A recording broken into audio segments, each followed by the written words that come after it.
এই যে এখন হলো সন্ধ্যাবেলায় রান্না করতে আসছি আমি। তো এই যে দেখতেই পারতেছেন গরুর পা নেহেরি করব, ঠিক আছে।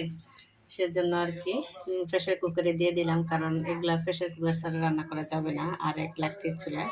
তো এই যে দেখেন একটু বড় বড় সাইজ রাখছি আমি, ঠিক আছে, যাতে একজনকে এক পিসই দিতে পারি সেজন্য। এই যে তো এখন আমি সব কিছু মশলা দিয়ে দিব, দিয়ে কিছুক্ষণ কষিয়ে তারপরে ঝোল দেবো আর কি। তো দেখি এখন, তো এখন আমি একে একে সব মশলা দিয়ে দিব।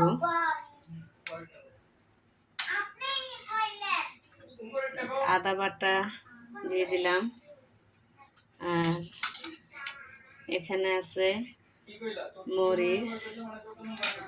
তো মশলাটা আমি পুরো আর কি দিয়ে দিছি, সব কিছুর মশলা। তো এখন দিয়ে আর কি কষিয়ে নিতেছি। তো আমি ভিডিওতে দেখাতে পারিনি, কারণ যেহেতু আমার দুইটা বাচ্চা আছে, আমি যখনই ভিডিও করতে যাই তখনই তারা আমার কাছ থেকে মোবাইলটা কেড়ে নেয়, সেজন্য। তো যাদের ঘরে বাচ্চা আছে তারা অবশ্যই জানে যে কীরকম করে বাচ্চারা। তো পায়ের আর কি গরুর পাগুলো আমি এত এত বড় টুকরো রাখছি, যাতে একজনকে এক পিস দিতে পারি, সেজন্য। এটাকে এখন ভালো করে কষিয়ে নিয়ে এখন পানি দিয়ে দিলাম আমি।